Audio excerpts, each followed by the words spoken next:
Okay, so we are here to talk about planning for next year. 2019 was a good year or a bad year. It doesn't really matter, okay? It's in the past. You can't change what happened in the past. We're here to change your future, whether it's making it better or changing it from a negative to a positive, okay? Business planning has a lot to do with setting yourself up and sticking to that. So the first thing we're going to do, this is not on your sheets. We're gonna have an open discussion. Whenever you're planning or setting goals for yourself, there's two different goals that you should be setting. Number one, financial, because that's why we're here, right? We're in real estate to make money, to have fun, but also to make money. But on the other end is we're all human beings. So life events and having a goal of where you want to be in your life or something you'd like to do in your life is also equally as important than the bottom dollar number that you put into your bank account. Sometimes the bank account helps you get to that life event, but either way, there is a life event. So think about that for a second. Number one, I want you to write down a number. What do you want to make in your industry, in your business next year? Long time no see, Bert. How are you? Okay, how you doing? At the same time you're doing that, think of a life event. What is a goal of something you would like to accomplish in your life next year? Did anyone set goals for 2019 like this? Dad, what was your goal financially? To a certain annual amount. Okay. How about, did you have a life event goal? Yeah, to visit 6 countries and just relax a little more. Okay, visit 6 countries and relax. I don't know if those go hand in hand, but did you reach that life event goal? Oh, for 2000. Yeah. Or is this your 2020? My goal for 2019 was to, I set a goal to do 125,000. Excellent. And I didn't have any Life event goal? life events. Some. I think it's really important to think about life events. Yeah, it was like stuff like, finish my taxes, which had been not completed for the last 4 years. Well, we're not going to record that. But it's important to think about life events because money will only drive you and motivate you so much. And at the end of the day, it's very easy to say, oh, I didn't quite make it. But the life event is something that you can dream about every single day of that year and work towards it every single day of the year. Michelle, do you have a 2020 goal yet? Do I have a 2020 Yeah. goal? Last year we got 200 agents and I want to double that. Excellent. Not for real estate, but I have one. I'll share mine with you. I'm not going to share my financial goal, but my life event goal is I would like to buy another house. I'm still in my starter home from when I first bought a house. I would like to keep that house and buy another one and start my investment portfolio off a little higher than I had initially expected. So my goal is to buy a house in the next year. I was going to say, does anybody know a realtor? Perfect. Okay. Would anyone like to share? I won't put everybody on the spot because we don't have time for this. Does anyone like to, would anyone like to share their financial and life event or one or the other? Stacey. for 2020 or 2020. 2020, I want to hit 500K. Okay. And my life events is my dream vacation is Greece, Israel, Italy, and one trip. 500K in Greece, Italy, Israel, and one trip. in one trip. Greece and Israel in one trip. Greece, Italy, Israel. Greece, Italy, and Israel in one trip. Okay. Got it planned. Okay. How long are you going to be gone? Because you got to make 500K.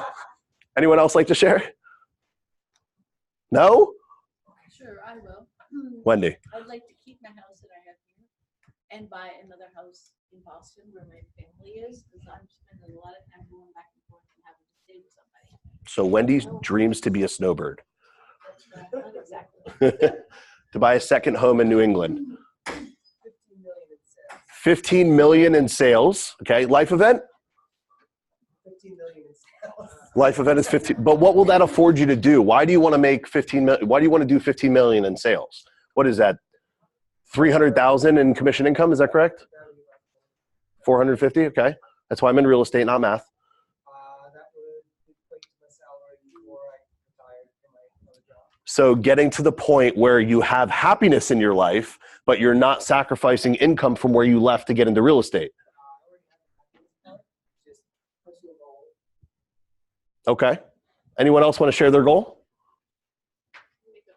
Yes, you may. Merrill, you know who Dan Merrill is? I do know who Than Merrill is, yes. Coming here, December 10th to the 13th, and they've got a really good program for us.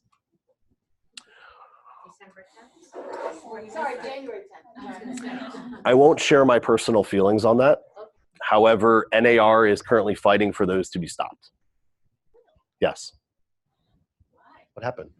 Oh, should make- That's all I really want to say about it. Okay, we'll talk about you. Yes. Okay. So think about that. The life event is what drives us to continue to grind every day. And the financial goal is the number that we want to hit in order to achieve that life event. Okay. This has been talked about for a few years now, but establishing a brand or an image for yourself is a big, big part of being successful in your marketing plan. Now, we're going to talk about branding a lot. Branding is not labeling yourself as the best realtor in Pompano Beach. That's not branding yourself. We are all human beings in this room. You have interests, you have hobbies. Branding yourself is embracing who you are as an individual person outside of real estate and bringing that into your business and embracing it with your business. What I mean by that is, there's a realtor of ours in Colorado who's very passionate about running. I use her as an example all the time. And she struggled and struggled to find business. In her first 3-4 years in the business, did maybe 6-7 deals a year. Someone gave her the idea of branding and embracing her interests. So she became, from there forward, the running realtor. What does running and fitness have to do with real estate? Nothing. Very little, except for running your customers around. But very, very little. So what she did is took her interest and started posting that through all of her social media outlets and created a logo for herself with a sneaker with an R on it. And every morning she talks about her running route, takes a picture of her outfit, and starts sharing that. She's created a network of individuals who are also interested in running. Her number one lead source is a running club because she embraced her interest, brought it into real estate, and other people who have a similar interest are more comfortable to work with her. So embrace your interests. There's major companies like Nike, right? Nike has an image. They have a brand. It's about being active, fitness, just do it, right? What does that say about their attire or their sneakers? Absolutely nothing. It's the image that they've painted. So how do you want to be held up? How do you want to carry yourself? How do you want to be seen? Who are you going to work with? What are your interests? Who would like to share their hobby or their interest? Sharon, Tommy, basketball, thank you. Yoga. Yoga's a great one. Your check's waiting up front, by the way. That's the answer I was looking for. So yoga. Will anyone ever not work with Sharon because she enjoys yoga? No. Is it possible someone would work with Sharon because she likes yoga? Very possible. Okay. That line between personal and business, when you got your real estate license, was erased off the board. Your personal life is your business. Your business has taken over your personal life. Okay. So embrace that. We're going to talk more about that as we continue on.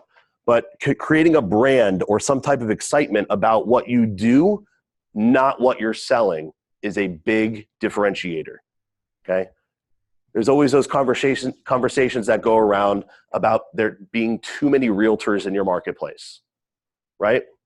How do you differentiate yourself? How are you going to hold yourself forward? You don't have to be the running realtor. You don't have to be the cooking realtor. You can be whatever you want, but create some type of a brand for yourself and make it consistent on all of your outlets. Social media, business cards, signs. There's one realtor we have, his name is Chris. And on every one of Chris's business cards and yard signs, there's a picture of him peeking out of the back of a sign. You know which one I'm talking about, right, Sharon? Awesome. It's very cute. It's recognizable, and that's his brand. So every picture, every media that he has, instead of a headshot, that classic headshot from 25 years ago that every realtor uses, he's peeking out from behind a sign. So he is known as the realtor behind the sign. And there's people now that walk up to him in a grocery store. Are you the guy behind the sign? That is everything that you could ever imagine from branding. Someone recognizing you outside of the business atmosphere through your brand. Okay? That's not one of his interests. I guarantee he doesn't like hiding behind signs.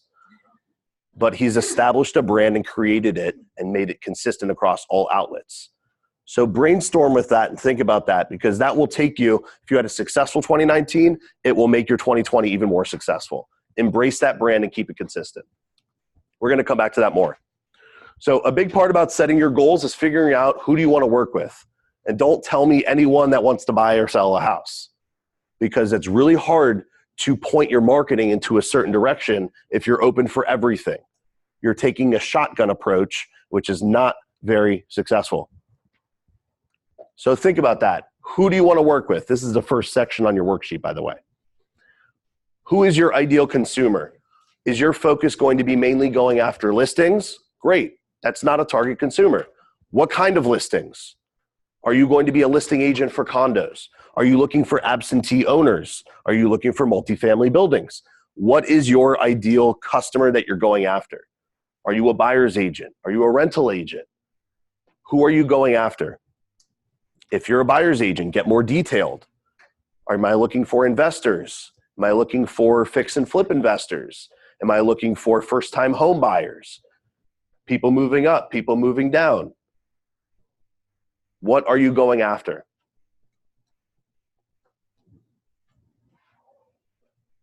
Go ahead, Eliana. Now you want to share. I don't even have to call on you. Do you think it's best to sort of to limit yourself to that particular? Yes and no.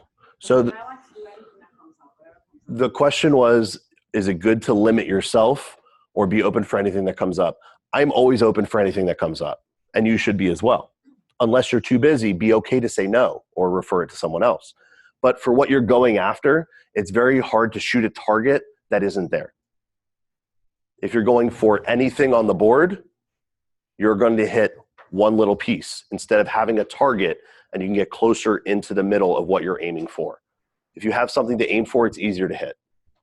We'll say that. So I would pick something you're truly trying to go after, and then if other things come in, you can receive that and take it as you please. But I would really focus yourself on going after a specific niche. There is so much business and so many transactions in South Florida to go after that you can pick a niche and be busy for the year. You don't have to take anything or go after everything that comes along. I'm really trying to focus you in on going after a particular type of consumer so you can have quantifiable information on how you're doing or how your marketing is working. That's how you tweak it and get better. Or find that niche isn't for you and go after a different one. But you'll never know unless you focus on one. Okay?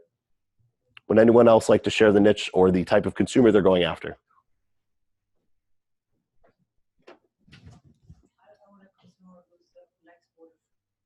A waterfront consumer. So is that buyers or sellers? Buyers. Waterfront buyers. Great. Keep that in mind as we continue through with this. Beautiful. Stacy? So I'm trying to increase what my target market is now, where I've kind of stayed with first-time home buyers and buyers that were coming down to buy. I now want to go after the more luxury market, as well as now going after listings for those snowbird communities of 55 plus. So you're focusing on luxury market. Well, you're focusing on many different things. Well, because I've already feel like I've got a pretty good handle on what we're doing. Great. And I want to expand it. It's the only way I can do it is to keep expanding. For you to hit your 500 number, you have to. Right. So you've got a good grasp on the niche that you already have. You're going to keep doing what you're doing with that, but now you're trying to take another target and hit that one. Well, and there's a reason, because I know how many sides I did this year to earn what I earned. Mm-hmm. I don't know that even with Doug and I running as fast as we can do too many more sides. So I have to increase the number from, let's say, my average price is 300, trying to increase my average price to 600. That's how I'm doing it. And you're in a very fortunate position where you've been able to quantify what you're doing and know what you need to change in order to hit that higher goal, which is not necessarily changing everything. You're not scrapping everything. You're just taking the same methods, the same tools, and trying to bring up a higher price. Beautiful. So mine is a geographical area. I really zip code 32312, 32315 on the upper New River, which is basically Lauderdale Isle, Selbo Bend, Riverland, Citrus Isles, Shady Banks, water. Excellent. So that's a very specific niche, okay? And it's a little trickier to find the buyers coming to there because they don't know you until they're already there. Because I have listings there, they already know me. You have a very good chance as you farmed it very well. Anyone else like to share their target, Rosa? I've been doing real estate for 4 years, but part-time. Mhm. Since a month ago, I am doing a full-time, jump to the pool. For me, it's very, very confused to limit or to define my customer. Because of course, I want to make money. And I have customers that rent, boy, since in North Miami until Boynton Beach. Mhm. I can be in the morning on Boynton Beach and I can be in the afternoon on North Miami, you know. For me, it's gonna take a time It will. to, because I don't wanna say anyone no right now. You don't have to say no to anyone. Be okay with what comes in, but what you're going for, what you're going after. If you just throw your name on a sign and says, Rosa Garcia, Realtor, I'm here to help you, nobody's going to call. There's nothing that's calling out to them to want to reach out to you. Because face it, between here and the stop sign, there's 27 realtors. Why would they pick you? What connects them to you? What makes them feel comfortable with you? That's what I'm going after here. Find something that you're going to be putting out, a message you're putting out that resonates with a consumer to want to call you, to want to feel comfortable with you. Face it, a consumer works with someone they feel comfortable and confident with. That's it. You could be the highest producing agent in the world, but if they don't like you, they're not working with you. So it's a level of comfort. And that's why I'm talking about the branding, is you want to have some type of commonality with them. What converts higher, an internet lead or a personal referral? Why? You have a connection. It's all about they trust you. It's all about the connection. Yes, ma'am. Tad. Captain Tad. So how did you focus in on that area? What type of marketing, PR stuff did you do? So quick background, I was a captain for many years, and all those communities are docked by home. So I had a media cloud with a lot of people in voting communities, and I literally just pounded doors, talked to everyone I could. I did open houses on listing that were even live, and it just made me feel I sold 3 calls in the last 3 weeks. And I now am at a point in my career, finally, after like so much blood, sweat, and tears to get listing, that the other day, like someone just called me and said, hey, I've seen all your signs, will you list my home? Like that was a first for me. It felt good. It felt amazing. So I want to expand on that. And that's basically how it started. So it was your sphere of influence that started it for you. Yeah, and I think it was just kind of like, for whatever reason, in the boating community, licensed captain have a little bit of clout, and so there was a little bit of respect, and yeah, I think that helped. Excellent. It's a lot about who you know. So if you don't have a sphere, how can you start? How can you start to create a circle of people? Your immediate family. Okay, what if your family doesn't live here? What do you do at night? What do you do on the weekends? Get your tush out of the house and go talk to people. Okay, there's a very simple formula. You have X amount of conversations, that leads to X amount of relationships. X amount of relationships leads to X amount of referrals or transactions. You have to have conversations to build relationships. If you don't have a relationship, you're fighting tooth and nail every day to try and find a transaction. So the easiest thing to do is get out and talk to people. Steve, I'm calling on you. Sir. Quick question. You're brand new to real estate. Yep. When did you get your license? End of August. End of August. Great. So you are September, October, November, 3.5 months. Okay. What have you done to try and find a sphere? Are you from down here by chance? You're not. Great. Glad I called on you. This worked out really well.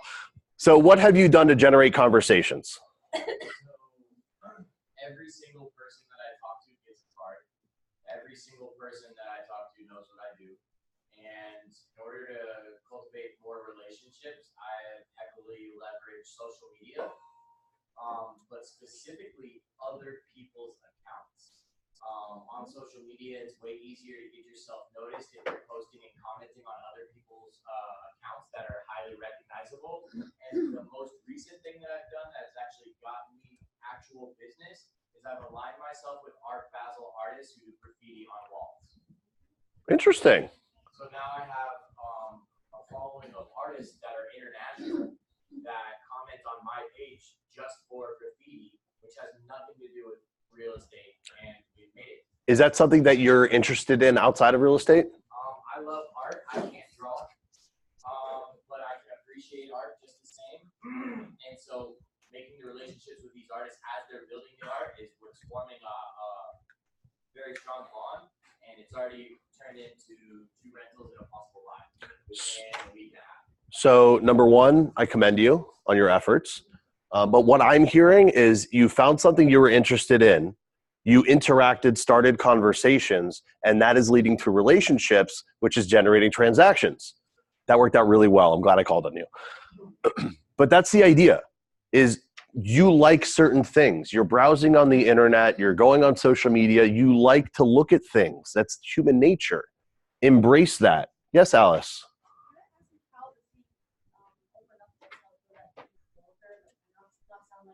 This is interactive. Of course you can ask. You don't even want permission. Steve, how did you generate that conversation and transition it from, hey, wicked art bro, into real estate? So I'm 100% unashamed to be a realtor. I think that's where it should start.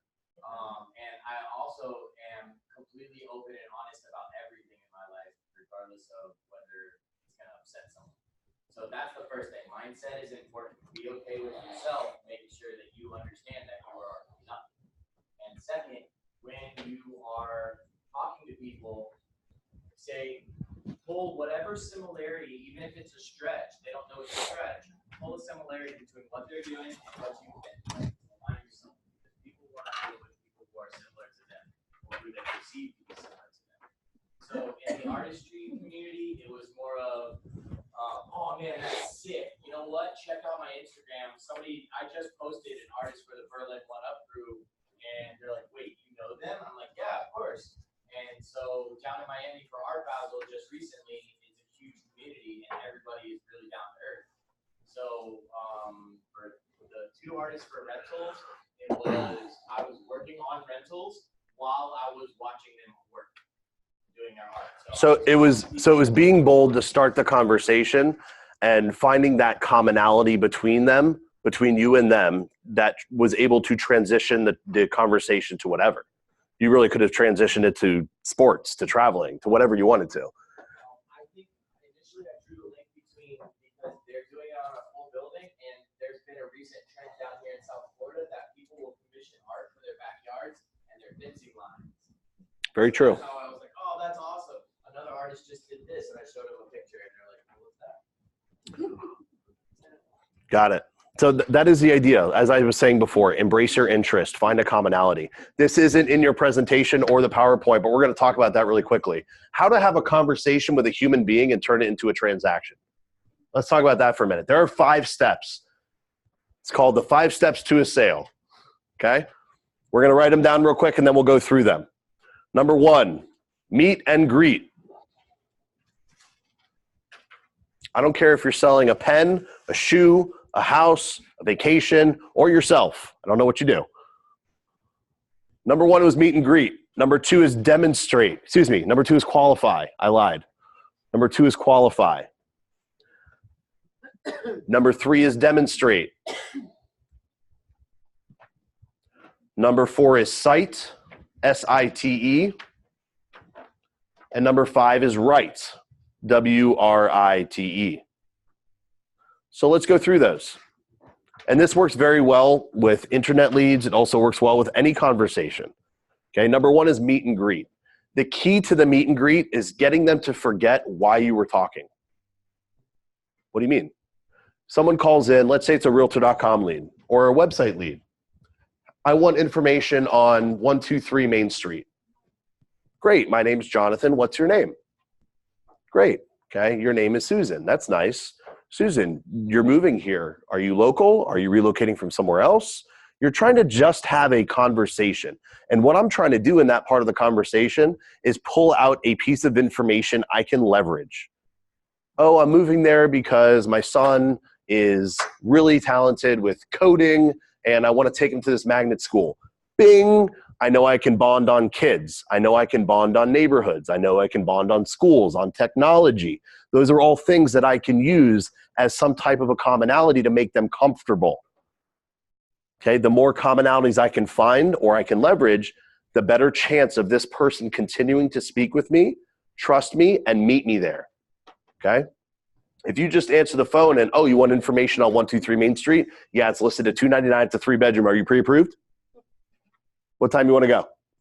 There's a chance they meet you. There's a chance you have a one-show close. But in all likelihood, they're probably going to work with someone else unless that is the house of their dreams, which is very unlikely. So build the relationship, okay? That was the meet and greet. The best meet and greet you could ever do is while you're going through that, if they say, you know, I forgot why I called you. That's the best because that meant they just enjoyed the conversation, okay? So that was meet and greet. Number 2 was qualify. A lot of times the qualify happens during the meet and greet. Let's say you're having that conversation, the relocating. Yes, I got transferred. I've been a nurse for 25 years and I'm being transferred to Memorial Regional Hospital. Qualified. Check that box already. You already know they have stable income. They're going to qualify. Okay? So think about that. Qualify. What are they looking for? If you've already gotten that in your meet and greet, are they likely to qualify for what they're going into? If they're buying, if they're selling. If they're selling, are you going somewhere else? Why are you deciding to sell? What made you want to call me? Things like that. If you just answer the phone and ask if they're pre-approved, you haven't earned that right to ask them that question yet. Okay? Back in the day when I was learning how to do rentals, if somebody called in, you get really frustrated with rentals, but you have to treat them all the same. Answer the phone. Yeah, it's available. It's $1,250, first, last, and security. What's your credit score? That's not a good way to convert people. But if you run through the meet and greet and you're building a relationship with this person, finding a commonality, the credit score can come. Or based on asking them about their employment or what they do for a living or how long they've been here. You get that general idea about financial position and credit without even asking that question. Okay? By a show of hands, how many of you make sure that your buyers are pre-qualified before you meet them at a house? They have to be pre-approved before you buy them at a house versus not. How many of you must be pre-approved before you go to a house? How many of you don't care? I'm going to meet them anyways. Good. I like those. Because whether they're approved today or tomorrow, I want to build that relationship and make sure they come back to me. Okay? So that was qualified. Demonstrate. Number 3. That is, what do you bring to the table? And that doesn't have to be, I've sold X, I've done this, I did 25 transactions. That has nothing to do with it. Demonstrate is how you can relate to them and what you can bring to the table for them. It could be how well you know your farming area. You could have sold 0 in that neighborhood. But the fact that you know the market, for example, yes, I was actually in a 3-bedroom there last week. It had a really interesting kitchen. It has nothing to do with the house they're looking at, but it has to do with you showing and demonstrating that you know what you're talking about. That's what I mean. Site. Site is requesting to meet them. So, okay, great. You know, this all sounds great. It sounds like we could be a great match together to work together. When would you like to meet at the house? When would you like to meet at the office? I love yes or yes questions. That comes back from me when I sold toys door to door. Which one do you like better, the red or the blue? What works better for you, Thursday or Friday? Is morning or afternoon better? A question that has a yes or yes answer, never giving them an opportunity to say no. It's not, would you like to meet me at the house? It's, is Friday or Saturday better? I have Saturday morning and Sunday afternoon open, whether you have anything to do on the weekend or not. Is Saturday morning or Sunday afternoon better? Got it? Next, right. When you're at the property and you're walking through, there are too many realtors who are afraid to ask for the next step. You're at the house. Now, if this was your living room, how would you lay this out? Like, where would you put your couch? I don't really know how I'd put mine there. And if they start to mindset and put their furniture into the place, these are all good things. So would this one work? Which one was better, this one or the last house we saw? Okay. As a rule, is there a trick any of you use when you're showing 4 or 5 houses to someone to get them to that next step? Michelle, what was your trick? I print out pieces of paper and I show them to them. I say, okay, we first 4 properties. Use 4 properties, and which ones do you like out of 1 and 2? They say, I like 2 better. I crumple up number 1 and I throw it in the back of the car and I say, all right, now we've got 2, 3, and 4. Let's go to the next one. We go to that, crumple up the next one, and throw it out. If I have 2 at the end of the day, so which one do you want to come up from? I used to do something super similar. After the first one, I would say, could you see yourself in that house? If they said no, I did the dramatic thing. I crumpled it and threw it in the back seat. It always got a smile. And then you go to say it could work. Yeah, it could work, but I don't know. Okay, great. We're going to hold this one. You go to the second house. Was this one better or worse than the first one? Better, crumple up the first one. Worse, crumple up that one. And you get to the end of the day. Well, this was the best house we saw. Nothing really compared to that. You saw what's out there. What should we offer? I didn't ask them, would you like to make an offer? What would you like to offer? Okay. Does anyone else have a trick, how they go around, how they get someone progressing through? This is about collaborating, sharing. This is not a market secret. Yeah, after all the communications, I would like to have the 3, and that one, I would like to have the 3 yes. Is the location perfect for you? Yes. Is the bedroom perfect for you? Yes. And you like the kitchen, right? Yes. The only issue with that is you're saying, is that good for you? Because there's an opportunity to say no. What if they say no to all of it? No, I take the point that they like it. To repeat by themselves, yes, yes, yes, okay. So you're repeating affirmations Yes. as to what they already like. Okay, solid. You had one here? Yeah, I ask people normally, from a 1 to a 10, rate their home and everything. So you want to hear 7 or better. I had one lady, everything she saw, 5, 5, 5. I said, okay, which one do you like the best? And what would you, can you see yourself living there? So she picked 1. Let me guess, the lady who said 5s was single, old, and miserable. Nobody was ever good enough. All right. So let's go back. We talked about the 5 steps to a sale, but let's go back, okay? So we're thinking about a niche, what we're trying to specifically go after, our target consumer. Who do we want to work with? Who can we build a relationship with that we're going to have a higher conversion rate on? Okay, now when we think about that consumer, what do they want? What do they need? And how can I find them? That's what we're talking about next. So we picked, for example, we had waterfront, we had boating, right? Tad, Sharon, you had that. Francois, you had that as well, right?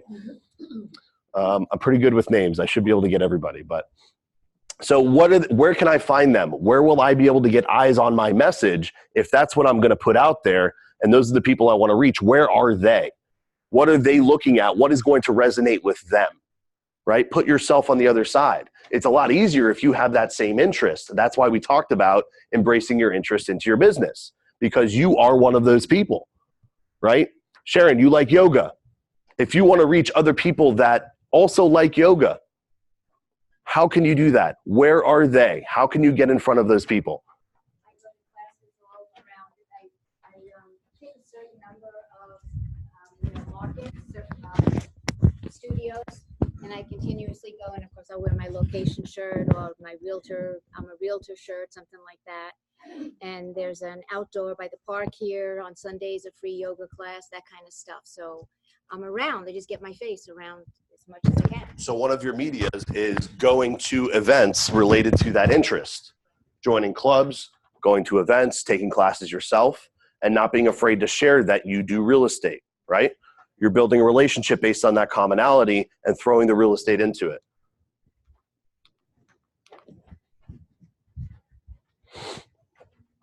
Anyone else?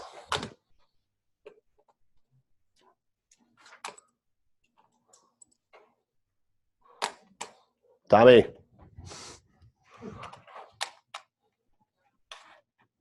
There we go.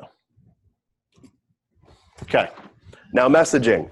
We've already decided, did everyone write down the target that they're going after, right? Now we've got step 2, our message. We know what the people that we're trying to reach like. We know what will resonate with them. Now, how can we put that together? Okay, big parts of that are brand consistency, number 1, keeping it the same across all outlets. You don't want to hand them a business card that says yoga and then market to boaters. Okay, consistency across the board. Having some sort of tagline that encompasses what you are, who you are, things like that. Don't be, I appreciate your referral, the best realtor in the area. That's so generic. Differentiate yourself. Okay? The running realtor, her slogan is going the extra mile. It's very generic, but it fits in with her logo, right? It fits in with her brand.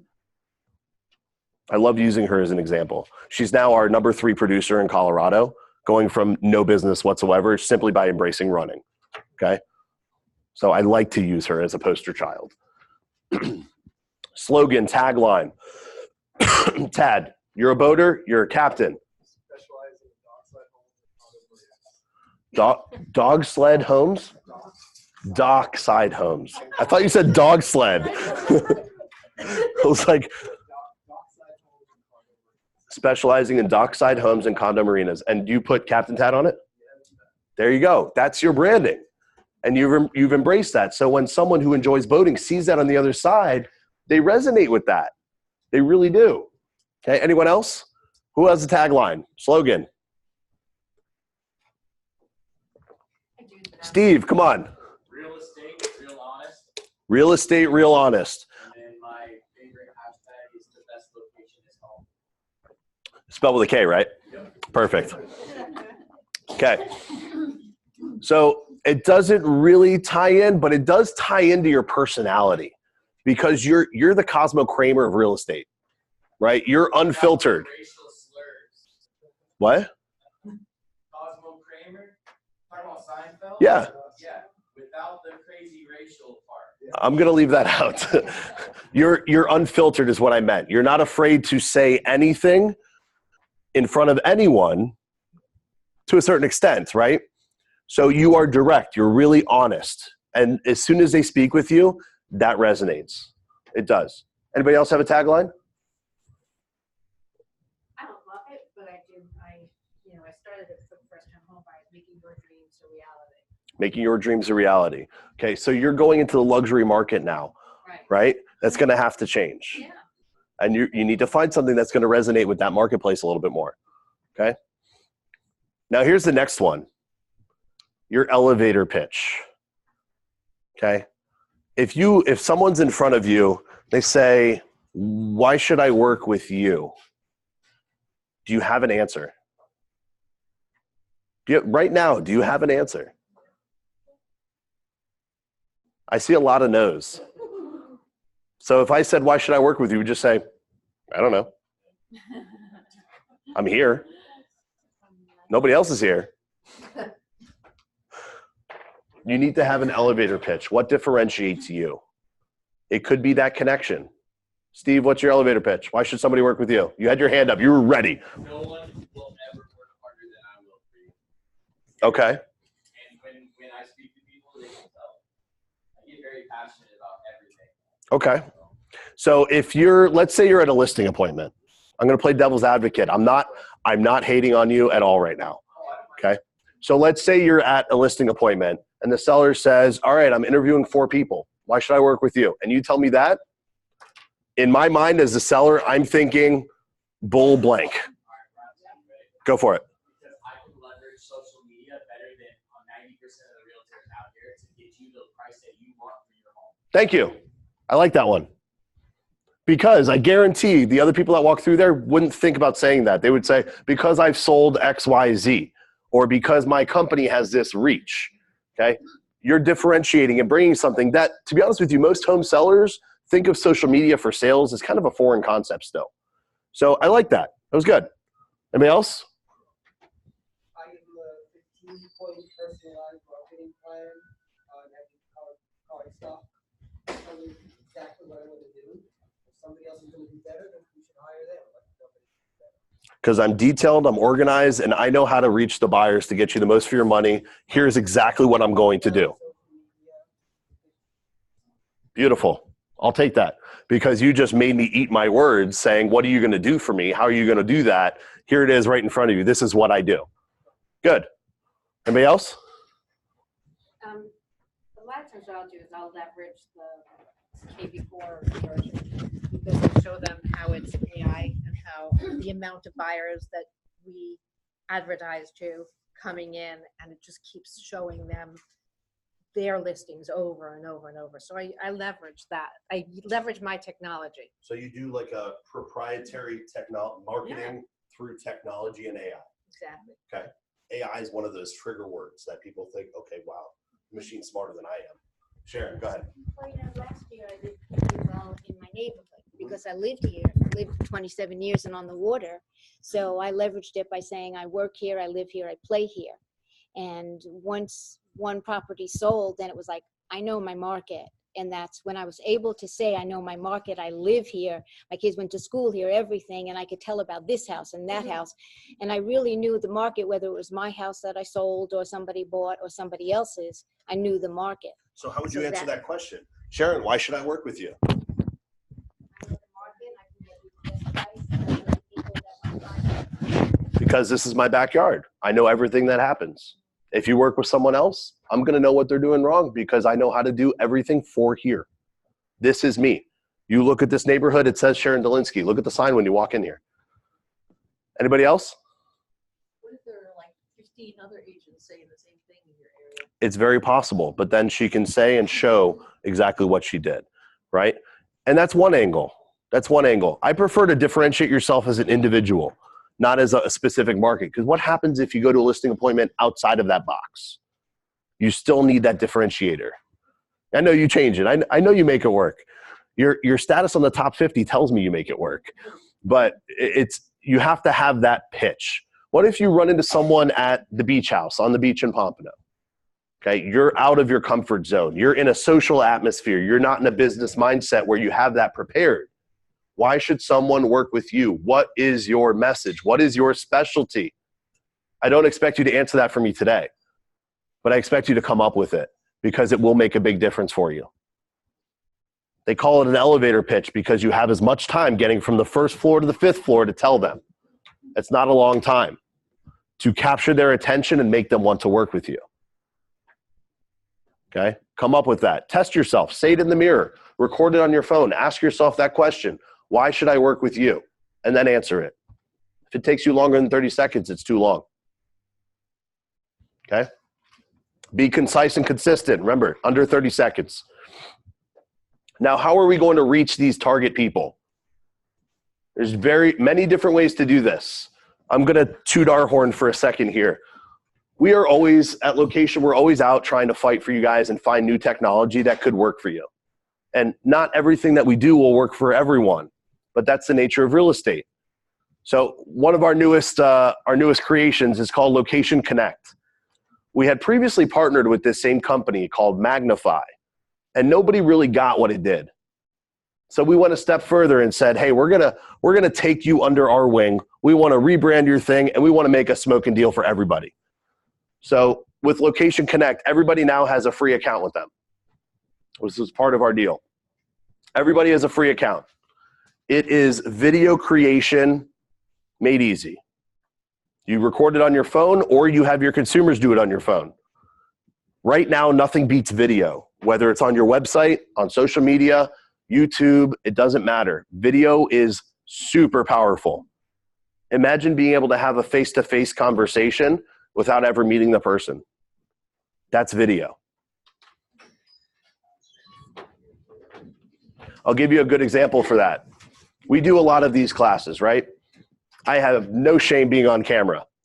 There are people that walk up to me now, random places. I was in Orlando at one of the conventions and someone from Tallahassee came up to me and said, I watched your video. You helped me write a contract. Thank you.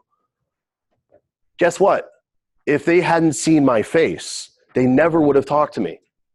Okay, but they felt like they already knew me because of that.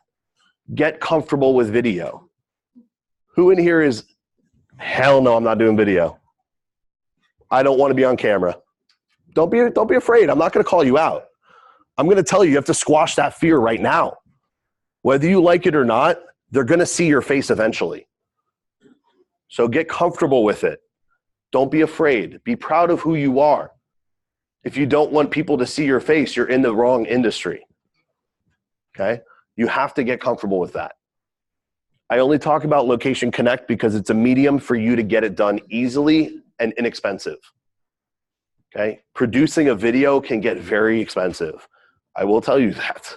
It can get very expensive. Anybody go to our 10-year anniversary party? Yeah, that video was wicked expensive. Is that video, for us to make a video of ourselves and then post it, or is that also face-to-face video? Both. So it can work on many different levels. Using LoKation Connect, you can record yourself and it will automatically post-produce the video for you with your branding and slogan at the front into your speech or whatever you want to say or show, and then going back to your marketing message and your outro with your branding, your slogan, and how to get a hold of you, okay? You could do that from a 30-second video to a 2.5-minute video. Send it, post it, share it, wherever you want. My recommendation would be to post it to YouTube, put it on your website, share it to social media. How do you find out how to do that? It's a great question, Wendy. You go to your resources tab on the sphere and click on LoKation Connect. Or you can go direct to that link actually and log in. You all already have an account. And new agents, it's automatically created for you when you join. So it's a big part and makes your life a lot easier. Each video costs you $10. That's a question I have too. Is like, I'm not very good with all the high tech. And, so, I mean, you say there's all these things, but how do you get to really do them? There's never any class for that. There is actually. There is. Go on to if you want to know how to use it, go onto the closed group. Yesterday, Jeremy posted a video walking through the steps exactly how he did it with his screen on the video. So you can follow along exactly how he created the video. If you don't know how to get on Facebook, we have bigger problems.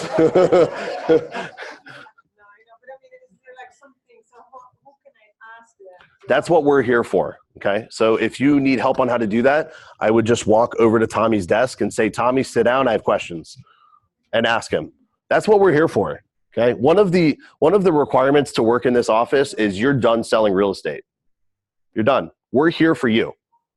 So our tagline changed. We're going along with the branding stuff too. We're a company built by agents for agents. We are here for you. So don't be afraid to ask that question. Don't be ashamed. Don't be ashamed to say, I don't know how to do this. We'll show you how to do it. Okay? Where do we find the our login? It's your email address. Our email address? Yeah. Okay. Just do a password reset. Or if you're unsure and you want us to help you make a password, ask Michelle, ask myself, ask Tommy. Anybody in the office is trained on how to do it. Okay? So video was one, but that's the digital way. The old methods still work very well. How many of you door knock? Beautiful. Bill, I see you on Facebook posting almost every day that you're door knocking. I love it. Okay? How many of you prospect or cold call? My kudos to you guys. You couldn't pay me enough to do that. Okay? But really, with grassroots, it's really just getting in front of people. If your method is cold calling, great. If your method is door knocking, great. If your method is just going out and talking to people, great. That was mine. I like talking. Plain and simple. You find what you're comfortable with and go do it and be consistent with it. That's not, okay, one day a week I'm going to do it. Every single day. Okay? You left a career to get into real estate. In your career, you had to show up every day at a specific time, right? Right? Correct. So real estate's no different. The only difference is everything benefits you. Everything comes back to you. So treat it like a job where every day I have to do X, Y, Z. Every day when I leave my house, I do two things. Number one, I listen to Gary Vee curse on the stereo. Love listening to Gary Vee. Number two, I write down 3 things that I have to do today. And if I don't complete those, I don't go home. Breakfast, lunch, and dinner. No, I'm kidding. I'm kidding. There's 3 things that I must get done I couldn't resist. There's 3 things I must get done every day. Okay. Now with you setting up a plan for yourself, sometimes working from home, it's very difficult. Okay. If it's convenient to come in here, come in, come sit here, let other people push you to get your stuff done. Okay. But it falls on you in the end.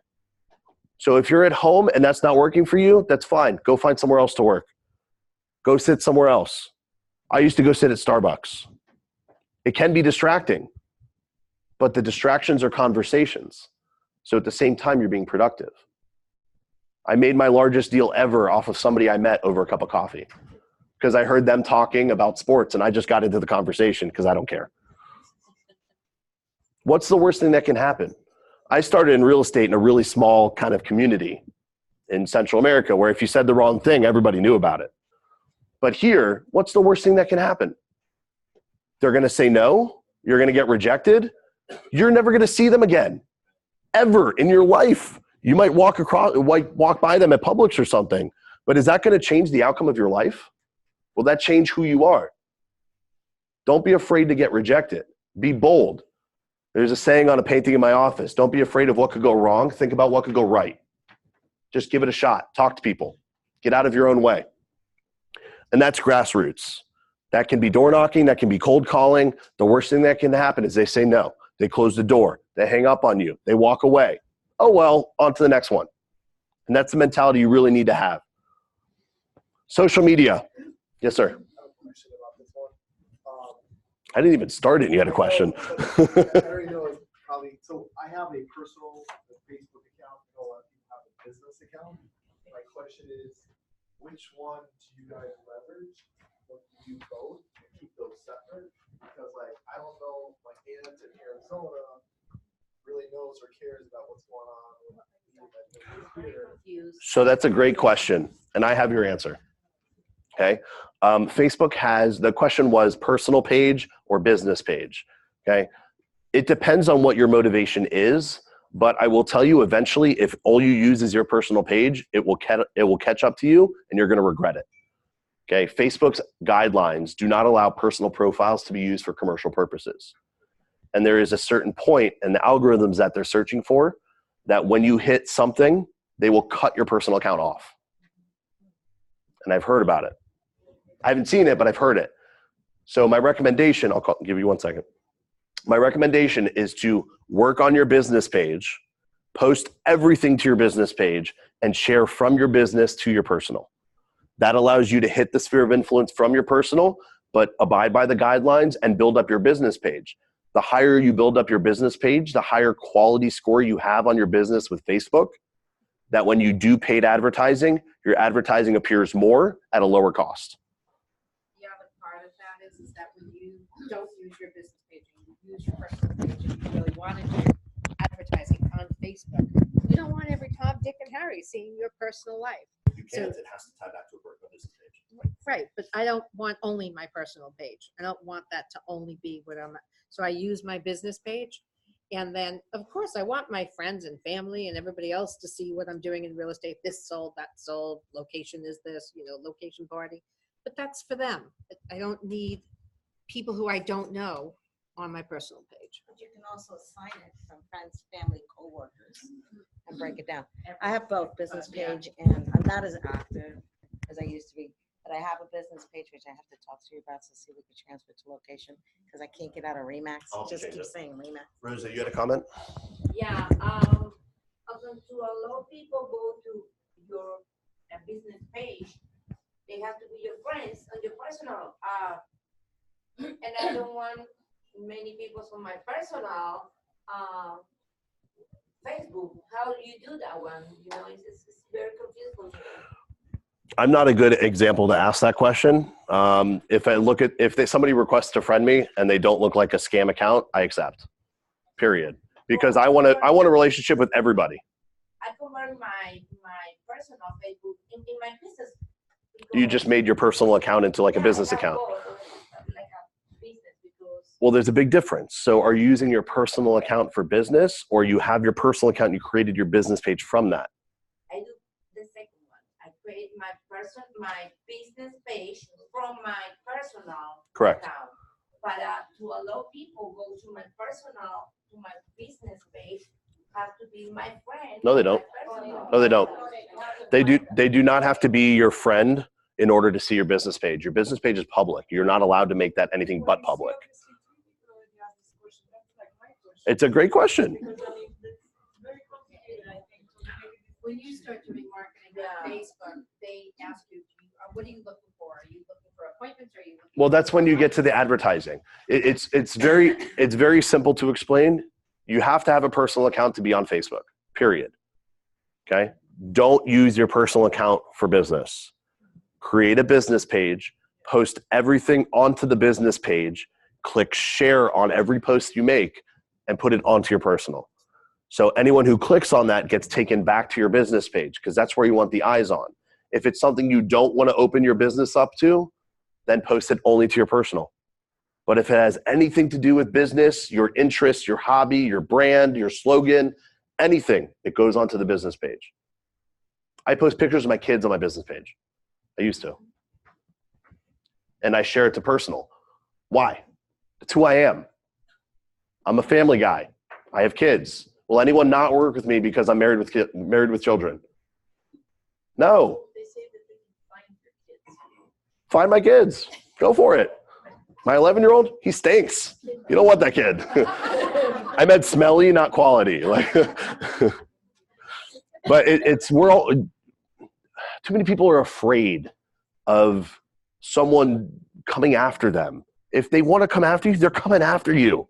It doesn't matter if the picture is out there or not. Don't be so afraid of that. Okay? Business page, share to personal. Don't just stick with a personal. Instagram's a different story. That's an all-in-one bundle right there. But Facebook, we're talking about, business page, share to personal. And the more you post to your business page, the better off you will be in the end. Because there will be a point, whether it's now or later, that you do want to do Facebook advertising. And the more content and people you have interacting with your business, the higher your relativity and quality score. The higher your scores, the lower your cost per click, but the more times it gets placed. Think about that. Facebook wants your information to go out if people like your business. The more relative and interacting your business is, the more they want to show it because people want to see it. So they'll make it less expensive for you to do it and they'll put it in more places. Yes, ma'am. I would like to know, I don't know anything about Facebook. I'm not on Facebook. What's Facebook? Instagram only because someone put me there, but, do you, everyone that's new here on Facebook and has their, business page, do you get business out of it? Actually, have you gotten anything out of that? Is it worth it? I mean, I've heard people that do the advertising, but paid advertising, they do it. The paid advertising is very good, but it depends on the person. We're going to go into that. We're going to go into that a little bit more. Yes. In Facebook, it tells you the total number of followers. Mhm. Are you able to tell how many came from the business page as opposed to how many came from? You're confusing terms here. So on Facebook, you have people that like your business page. On Instagram, you have followers. On your Facebook business page, well, your Facebook personal profile, you have friends. On your Facebook business page, you have people who like your page. So you're asking from the people who like your page where they came from? No, like, you know, I'll have to show it to you because you see like a number that John 3,000 and something. Mm-hmm. And like I don't know if that was from all from the personal page or Are you referring to reach? no. You'll have to show me. I'm not sure what your question is. Versus following, people Following. There are limited demographics and insights when you go into your Facebook business page and your Instagram account, but depending on what you want to see, it may or may not be there. Yeah. Good. We'll look at it together, Hamida. All right, let's go back. Social media. So getting your message across.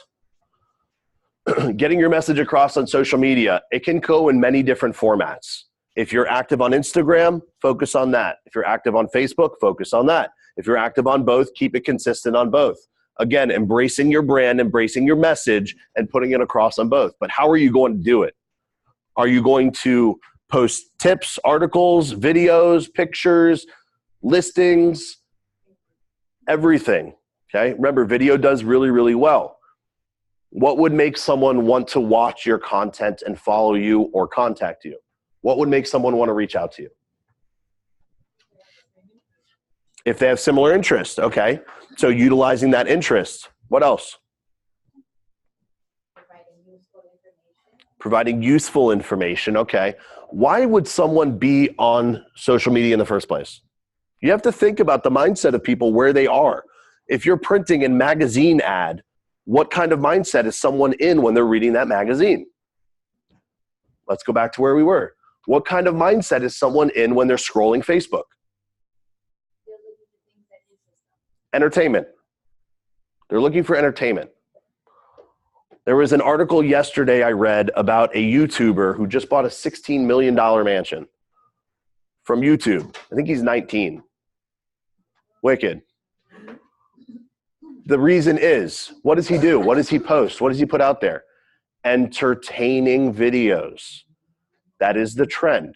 You will get views based on entertainment aspect. So there's a combination of useful and entertainment. That's what social media is. It has to have an entertainment capacity to it, or it's not going to be effective. I have a friend who sends me hilarious videos. They're not long, minute two, whatever. If you posted a video that somebody else did on your site, are you liable? Are you liable for posting somebody else's video on your page? No. It depends. Depends on the content. It depends on the motivation. Yeah. Just humorous things. Like what? Appropriate, not appropriate? No, appropriate. Okay. They're fun. They're clever. What are they about? It could be anything. Like a joke, like a GIF, for example? Like You could post that to your personal page. She said there was a woman, that it was going to be a snowstorm, that they said you have to park your car on the opposite side of the street. And the next day they said another one, park it on the other side of the street. Then she said yours, and they got another day and it was the same thing. And she said, what shall I do? He said, why don't you leave it in the garage? You know, those kinds of stupid things. That's great. How can you twist that and make that something you could post on your business page? Somebody's joke. That's fine. How can you twist that? Was it text or was it a video? That one was text. Okay. A lot of them were videos. So I would take a video like that. For example, the same exact one. It's a woman moving her car. Why don't you park it in the garage? Let me help you find your garage. Twist it. Okay. That's something great. And it's humorous. It's entertaining. I would absolutely use that. There's nothing wrong with that. Okay. But the same thing goes. If you're doing a market update, for example, how engaging and interesting are market updates? Not at all. Make them fun. How can you make a market update fun? I'm looking for concepts here, looking for ideas. This is brainstorming. We can all win from this. How can you make a market update funny? Tell jokes, twist it in a different way. I saw one broker in Ocala dress up as Willy Wonka for every open house video. Entertainment factor, engaging. I'm not telling you to dress up as Willy Wonka. I'm telling you to make it fun. Find your own way that you feel comfortable being engaging. Find your niche. You could be the person that every time there's an open house, they know because you're there in your Willy Wonka outfit. Maybe you're there dressed as Pikachu. I don't know. But find something engaging. Okay? It could just be music in the back. Maybe every time you do a market update, you're dancing while you do it. I don't know, something. Maybe you have a Chihuahua and you're just petting your Chihuahua the whole time and you can appeal to pet lovers. I'm trying to make something engaging, okay? If none of that resonates with you or you don't feel comfortable doing any of that, don't do it, but don't expect it to be that successful. It has to be engaging. It has to be fun. If you're not having fun with what you're doing, why are you doing it? Nobody wants to be miserable forever. It's one concept, okay? If you want to use videos, make them fun. Interest-related groups, both live and online. I'm a huge fan of Facebook groups. There's a Facebook group for just about everything. There have been a lot of commercials recently about Facebook and the different groups. There was one about expats in Korea I saw last night. It was Japan, maybe. Hong Kong. It was expats in Hong Kong. And it was people connecting with people over a common interest. I was just, boom, yes, connecting with people that have a common interest. Find Facebook groups that match with what you are into. Yoga groups. There's got to be 250,000 yoga groups in South Florida. I was gonna say something. About 3 weeks ago, we were in New York, we stayed in Times Square. And in the middle of Times Square, on this huge LED or lit billboard screen, whatever it was, there is a Facebook group for everyone. And so much as, I mean, there's the dog, there's a specific dog group where they tell the story about the dog and everything he does. I mean, there's a group for everything. And that's the Everything. point. Joining a Facebook group, I say this all the time, joining a Facebook group is like going to a party, except you already know the kind of people that are at the party. If you go to a party and you don't talk to anyone, who remembers you? Correct. So not joining the Facebook group is not enough. You have to join the conversation. Comment, respond to other people. Steve, did you join any Art Basel or Basel, whatever the pronunciation is? I've heard it like 25 different ways. Did you join any groups related to that? Yeah, there's one that has to do with finding empty walls to tag. An empty wall finding? Okay. So getting involved with a group, that was an interest that you have. So getting involved and commenting and responding and interacting with other people. If you're at the party and you talk to people, you're more likely to be remembered. You're more likely to find a connection, create a conversation. We talked about this before. Conversations lead to relationships. Relationships lead to transactions. So it's just giving you a different medium to have conversations. So that's online. In person or live is finding a group, a meetup group, a club, something that you have an interest with. I did a similar class at the Board of Realtors a month ago, and the woman said, I have no friends, I have no interest, I like watching Netflix. I said, join a singles group, because you're probably single. She's got something in common. Something. You got to start somewhere. So find something you enjoy, and because you enjoy it, you'll actually like going. You can even drill it down for somebody who said they watch Netflix, drill it down to The Crown. If that's the program that you like, join The Crown group. Right. A group about a specific program. You could join a Netflix and chill group. Yeah. There's a group for everyone, even that lady. Questions about that? Sharon, you said you love yoga and you go to all these groups and classes and stuff down here. I'm sure you've met someone and spoken about real estate. You went, you had a common interest, started a conversation, led to a relationship, and business will come from that. There's another realtor in Colorado who's a dog lover. He started a doggy run 5K. He does it every year. That is the #1 source of his business. I think he's number 14, but he started that. And all of his business come from dog lovers because they already have something in common. It's the idea. Everybody in here likes something. I hope. Number 5, print media. Is it worth it? Anybody advertise in magazines, newspapers? Tad? For me, I have two sides to this. I have paid a $3,000 for a full page ad, and what I thought was a perfect target audience, it was a complete total failure. On the other side of that, I've done banners that I put on the New River. So when voters go by, they see homes, they see my name on everything I say, everything's for sale. And I wasn't getting calls off those either. And then I started going door to door, and I would knock on the door and I'd be like, hey, my name's Chad. I was just coming by to introduce myself. They're like, yeah, we know who you are. I was like, what? They're like, oh yeah, we've seen your banner on this house and this house and this house. So it didn't get them to call me, but it got me that first impression of awareness, which when I did show up, it was almost like a warm lead. So that is the typical feeling of what a marketing company would tell you is one thing will not work. You have to hit them from all sides. You have to be seen in different places for the name to resonate.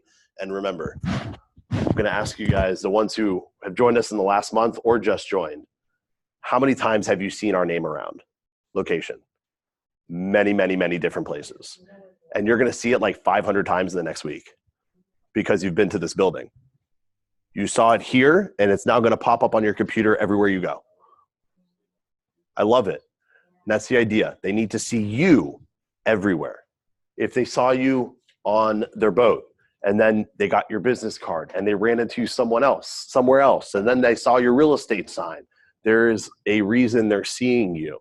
You're doing a good job with your marketing. So when you do have that conversation, they have a comfort level because they feel like you know your stuff because they've been seeing you everywhere. That's the idea. Yes, ma'am.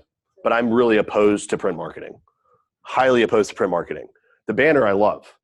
Magazine, hate it. Sorry. We spent some 70 grand on Florida Realtor magazine advertisements. I still liked it though. Sorry, Sharon. I was impressed with it. I like that one.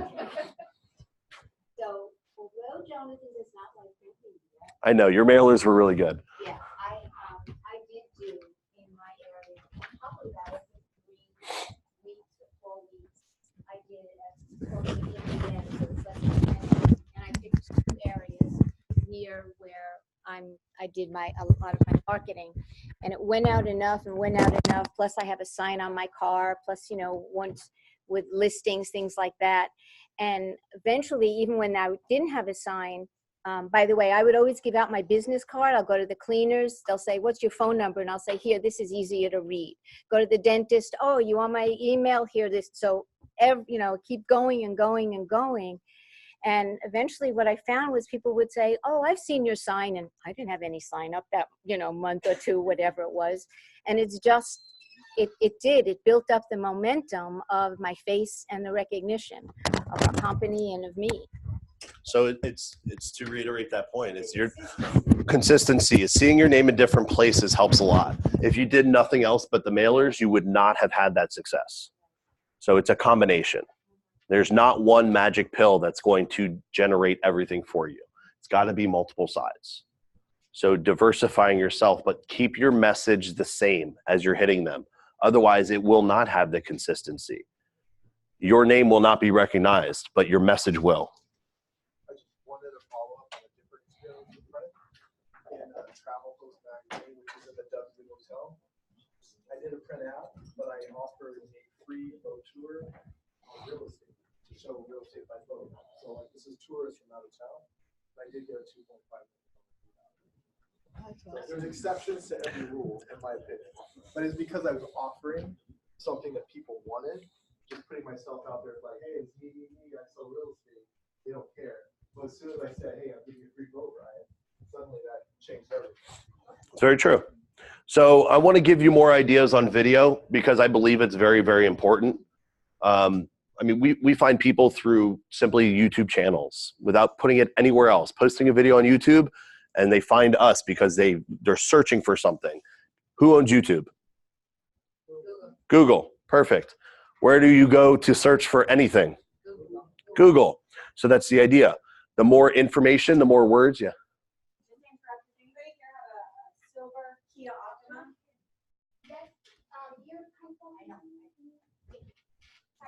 So the idea behind that is, since Google owns YouTube, the more information, not only that you put in the video, but the wording, the description, the title, the more likely someone is to find you. Putting that onto your website, the more likely they are to find you in one way or the other. So video is very, very powerful. And you can, of course, share that on social media as well. I want to give you a couple different ideas for video topics.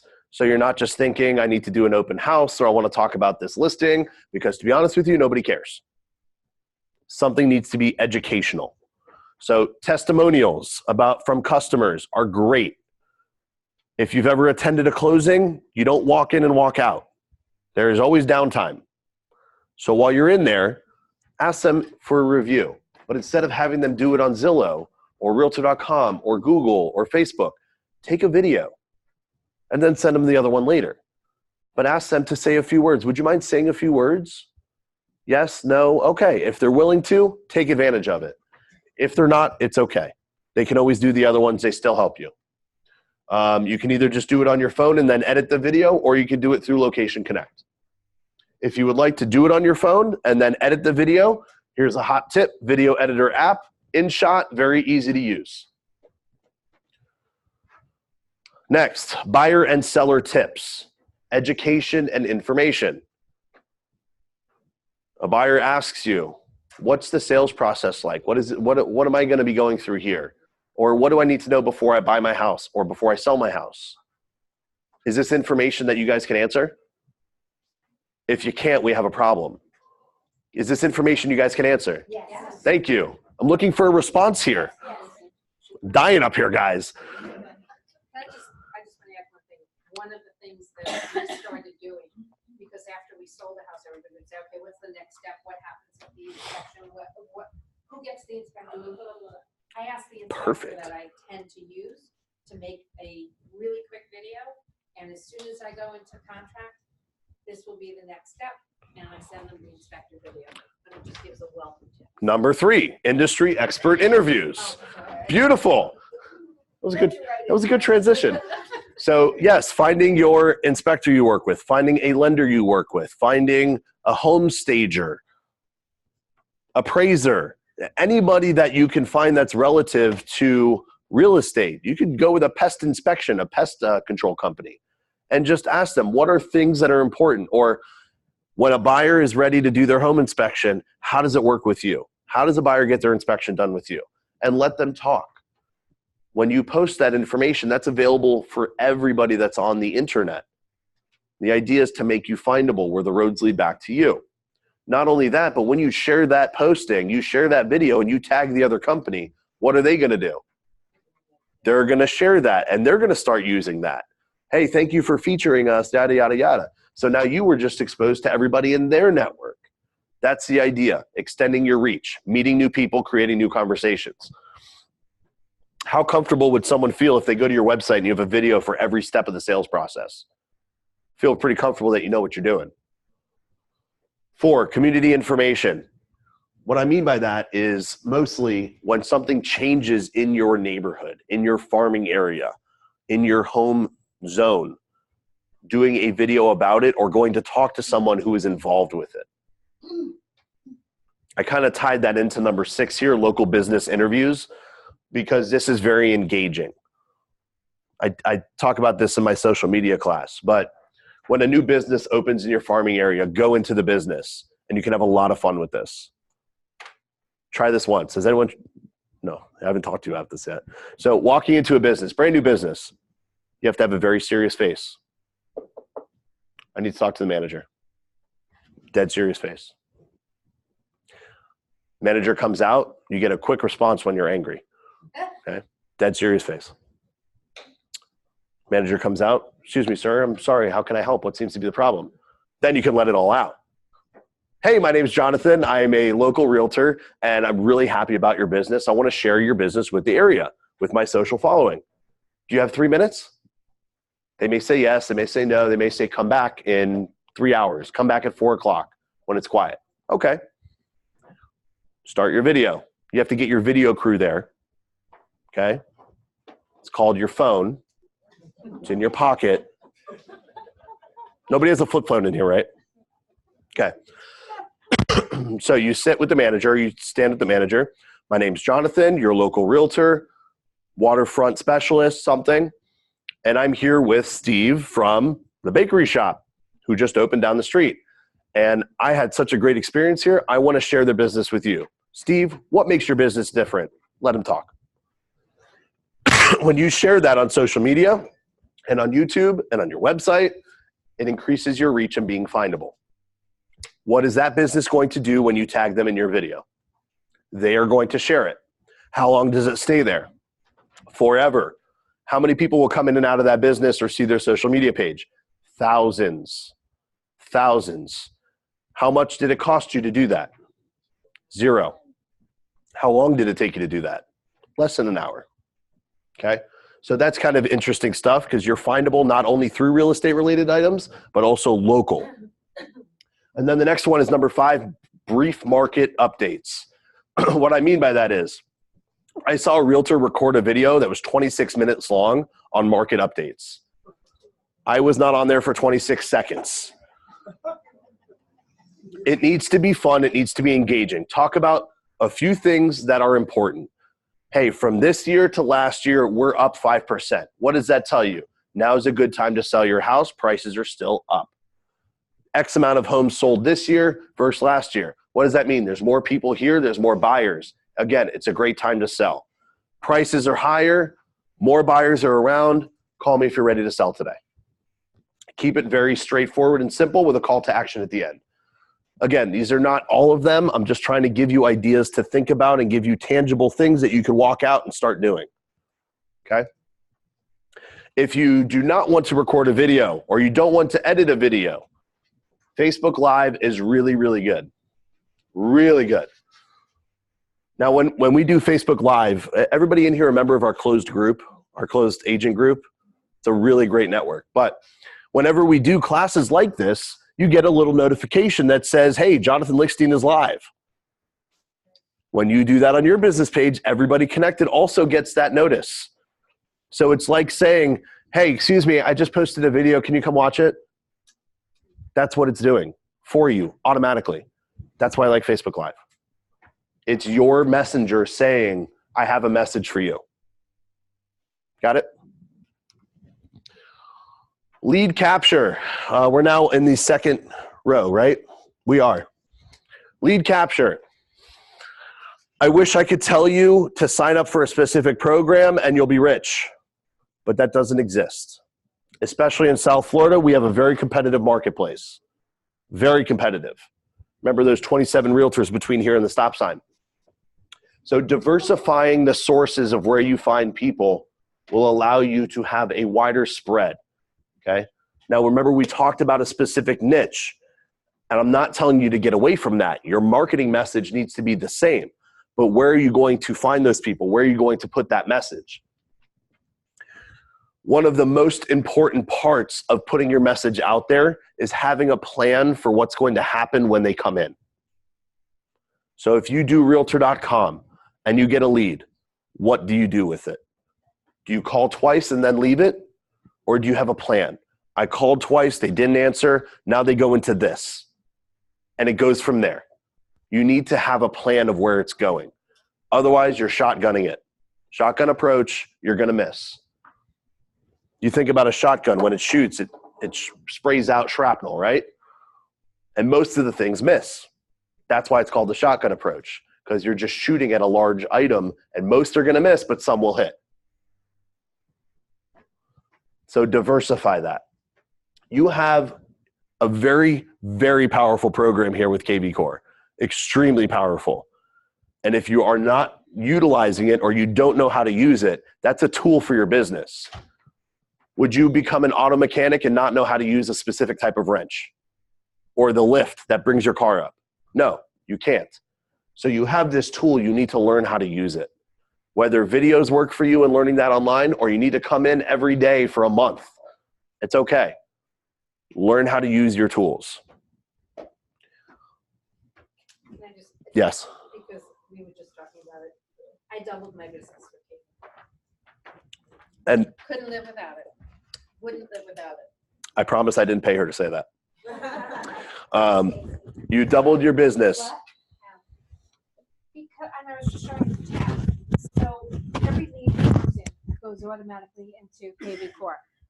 And automatically the next day they get an email saying, hi, I saw that you were looking at a listing, or I saw that you were looking at our website. Is there anything I can help you with? And I was just showing Tad the emails that are sent out all the time. And then you've got people that I didn't get a chance to speak to. And they're answering your emails, or they're answering your text messages, or you get notifications that somebody who's in your CRM has looked at a house 5 times. Well, I gotta tell you something, when I get that alert on my phone that says somebody's looked at a house 5 times, the first thing I'm doing is calling them. It is like having 10 people working for you. And it's, trust me when I'm not lying, No, I doubled my business. I know you did. Now, it's not a magic pill again. You can't just turn it on and expect it to work for you. It does take work to set it up. You had to create those campaigns. I did, but this is is my job. I agree. My livelihood. This is what I'm trying to do. I'm trying to get them to create campaigns. So regardless of where your source comes into, forget KB Core. Let's say you're not using it. Whatever CRM you're using, there are campaigns built into it on automatically responding or reaching out to your consumers. So whether your leads are Facebook ads, Google pay-per-click, OpCity, or whatever source you have linked through to your website or your CRM, you have to have a plan as to what happens with those people. Let's say you meet someone at a coffee shop. What are you going to do with that person when you put them in there? Do they just go in there to die? That's a great way not to be successful. What do you do with those contacts? You should have a plan for people I met. Leads from Realtor.com, leads from Zillow, leads from Facebook, leads from Google, leads from website, leads from OpCity, leads from XYZ referral source, leads from HomeLight. Every one of those should have a campaign. Some of them will overlap, but make your systems work for you. Okay? It is not automatic. This is your career. Be serious about it. It will not just be handed to you. Okay? So diversifying your resources and having a plan for what happens when they come in. Let's say you spend $1,000 on Realtor.com leads this month or for the next 6 months. That's $6,000. You're going to get a lot of leads, but you're going to waste a lot of them unless you have set up a campaign and a plan for what to do with people after that first call. Social media advertising. I love social media advertising. Facebook ads, Instagram ads are getting more and more popular. Very successful. If you have a website, tomorrow, take the time to install a Facebook pixel. If you don't know how to do that or what it is, Google it and they will walk you through how to put it on your website. Essentially, it's a tracking code that follows around the person who's been to your website. So let's say I went to your website today. Now you can market directly to me on different outlets. You can market directly to me on Facebook, regardless of if I'm on your mailing list, even if I clicked contact me. The mere fact that I visited your website, you have locked in my computer's IP address and you forever will be able to market to me. Facebook pixels. Look it up. Open houses. Open houses are phenomenal. Phenomenal. Michelle, will you talk about open houses, please? I sure will. So, a little while ago, open houses may not have been so great, but I think our market is ever changing. Open houses, I have several. I love you. Okay. Anyways, so open houses, I have a lot of real estate agents friends from all over the place in my 12 years of business. And this one agent that I'm trying to bring over here that some of you may know is now doing open houses 4 to 7 days a week. And out of one open house has sold $1.3 million just from opening a door and showing it for 2 hours. Open houses today are probably one of the biggest things that I think that you can do in your industry right now to get business. Now, if you don't have any listings at this point, we have 1,400 plus agents that have listings that are happy for you to open the door and sit them and market and advertise them. There you go, 400 listings in Broward County. So I definitely think that market is back for sure. So I don't know if you wanted to segue me into that or if you, okay. You're almost up. Yeah. Question. Sorry, Quackinator. Yes, you're up.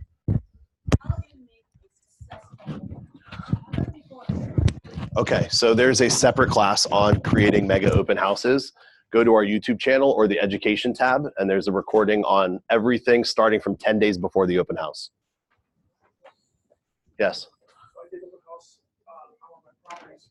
So the day before, I went door to door. I didn't knock on doors. I had enough flyers. I invited everyone in the neighborhood to the open house. So that was 2 days before. The first day I had 31 people come. That's awesome. So that is one part of that video, is going around and knocking on the 100 closest houses. YouTube or our sphere under the education tab. It's called Open Houses Done Right. That's a great question. It's actually a great video. I think I was hyped up on Mountain Dew that day. All right, number 4, geofencing and retargeting. Those are kind of Those are kind of buzzwords as it relates to technology and internet marketing.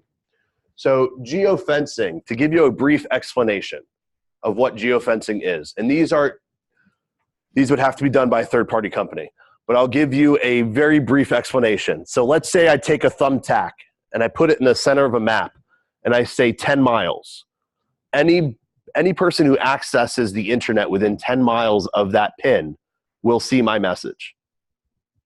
Does that make sense? Okay. So that's what geofencing is. How can that be effective for you in generating business? It's your marketing area. It's your marketing area. That's one. Access and information for open houses. Pin drop on the house. You have a listing. Pin drop on the listing. No, completely different than Remind. Geofencing is usually done by technology companies, by marketing companies. Yes, but that's specific to Facebook. If you do it on Facebook, the geographic area, that is specific only on Facebook. This type of geofencing that I'm talking about is more on Google's network. So on any website pretty much. I mean, Fred, when I said that you'll see us everywhere 500 times the next week, I see it on my cell phone. When my son downloads a game, you know, the ads that come up in between those free games, there's a banner for LoKation on the bottom. Like, that's great. That's awesome. That's the idea. That's geofencing. Because you've been here, you've been locked in. Now, wherever you go, there's a chance it shows up. Okay, retargeting is another one, but that you can accomplish through the Facebook pixel. Okay, this is the same thing as the Facebook pixel, but on Google's network. Okay, there's a lot of training and education on that stuff. Get more comfortable with those concepts because it will become much more prevalent to your business. And the last one, rentals. Yes, rentals. I always say yes to rentals. I always did. I don't anymore because I'm non-compete, but I always say yes to rentals.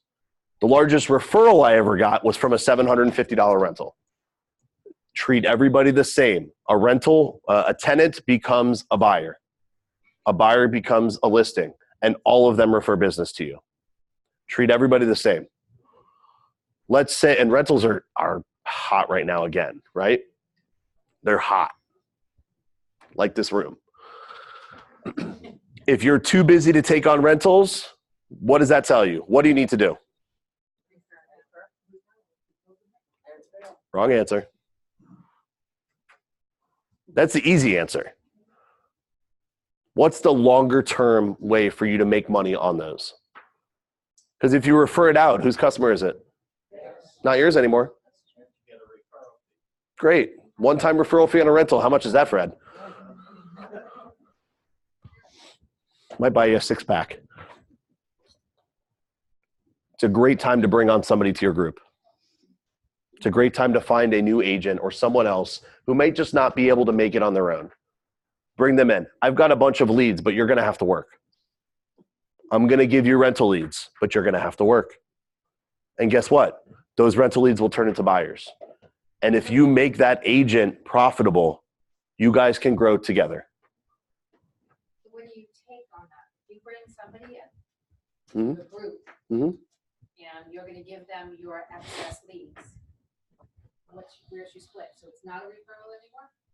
It's still a referral, but you're keeping it inside the team. So if you brand yourself as a team and bring that person in, the branding comes back to you. It comes back to your group. And the idea is that you own the lead. They're under you, you own the lead. It's in your system, not in theirs. You get where I'm going with that? So they're working with you, do you still do a referral of 25 or can you bring it up to 35? It's up to you, whatever your team structure is, whatever your value proposition is to your team. You guys are all part of a company that is extremely conducive to building teams. Extremely. You cannot go anywhere else and have a lower overhead to build a team. It's impossible. You'd have to go start your own company. And I guarantee you'd probably spend more money.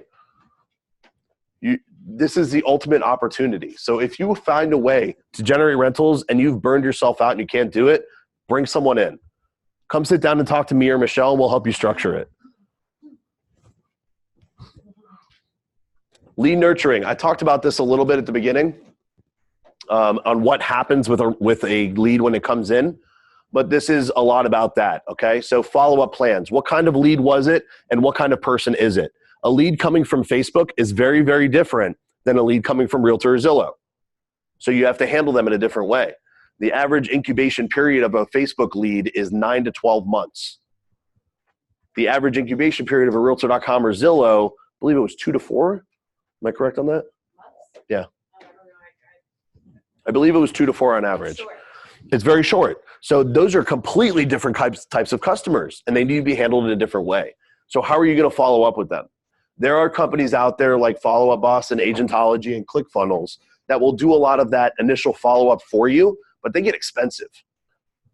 You have KV Core. You can set it up at the beginning. Invest your time and set it up to tell you when to call people, automatically send text messages, automatically email, and keep yourself there and involved without you actually having to do it. You set it up once, it works for you from there. This is all creating campaigns. If you don't know how to do it, set up time and we will help you do it.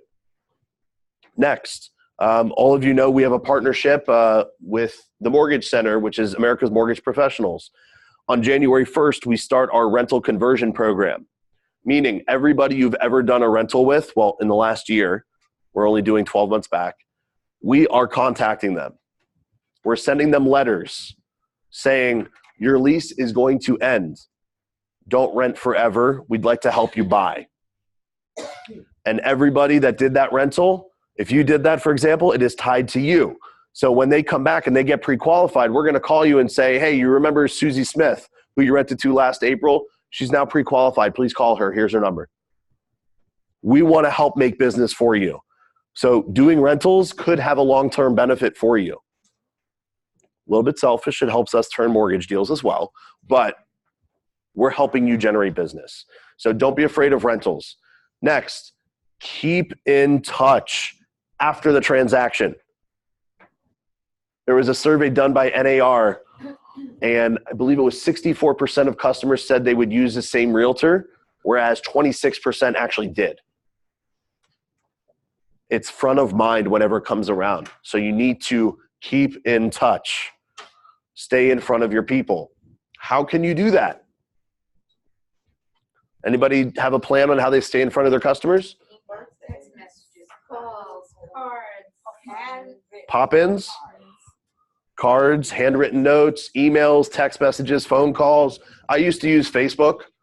Facebook has a feature called friend lists where you friend your customer because hopefully they like you enough, and you add them to a friend list called past customers. When you go to that friend list, you see everything that is happening for that person. When you're friends with Facebook, or friends on Facebook with someone, you get reminded about birthdays. You see important life events. It allows you to stay front of mind. Whatever your comfort zone is, if it's pop-ins, phone calls, text messages, cards, social media, or an automated program, I don't care. Just stay in front of them. Don't try and find business every time. Maintain the business and contacts you have. One thing that it's worked great for me is at the end of the year, like this time of year, I send out to everybody a copy of the deed that was given during closing or whatever, because they know that they've got to file for their tax exemption. So now they have their deed in front of them. And that's nice. I've gotten so many phone calls. Thank you so much. I forgot all about it. It's a nice excuse to reach out. End of year, hey, don't forget to file for homestead. I like that. Whatever your method is, just stay front of mind. Because when they decide to sell or to buy another property, they're not going to think, who did I work with 5 years ago? It's who are they going to call now? So stay in front of them. We do have a tip for you on an app to use to automate that, which increases some value, but we'll talk about that later. So let's get back into, Michelle's not in here. Let's get back into our mindset of the goals that we set. The financial goal and the life goal. Michelle. Oh. Let's get back at that and remember what our financial and our life event goals were. And now Michelle's going to go over a few different plans on what you need to do to get there. You want to follow me around? No. Can I? Oh, I need that thingy with bobber. Liquor. What? Yes. Meeting's over. Let's go get the wine. put together, or we put together a couple little business plans that you guys could go look at and maybe implement and get your 2020 started with this. The first one is all about digital marketing. This little thing over here is a calculator based off of a $75,000 gross income. You can get this from Market Leader's website. Calculate in how much money you want to make. Jonathan's telling me to put this microphone on. Hold on. Jonathan, great question. Is this going to be posted? Oh, what did I do? Yes, this is being saved and posted. It'll be on our website. It's on the closed Facebook group right now for you, Having- but it will be on the website on the education tab, Technical difficulties. as Hold on. well as the YouTube channel. If you click the right button, it will continue to go right. It's better if I just don't touch anything. So, okay. The right button? Okay, sorry about that. So I put this thing together in regards to this on how, if you are going to gross your commission off of 75,000, obviously other people want to make more money, which is fabulous, but I kind of did it at a lower level to keep numbers simple. A $75,000 gross income, you need to have a total of 600 leads per year. That averages out to 12 sales annually, and you need about 50 leads per month. So how do you get those? With KV Core, it's a $99 setup fee and $50 a month. They have add-ons where if you're not really great at generating your own leads and you kind of want them to come to you, which is basically what I like, $500 a month, which is about a $13 average lead price, gets you about 38 leads. For $250 a month, Facebook marketing will get you about another 15 leads. Annually, that'll cost you about $9,688 for the KV Core system, which equals out to about $800 per month. Now, with the leads you're averaging out there, that'll get you about your 50 leads per month just using the KV Core system itself. You do one sale, and I did a $225,000 price point, but in Broward County, it's a lot more than that. So just for all intents purposes, at $225,000 at a 3% commission, that's $6,750. Now you got to pay the IRS.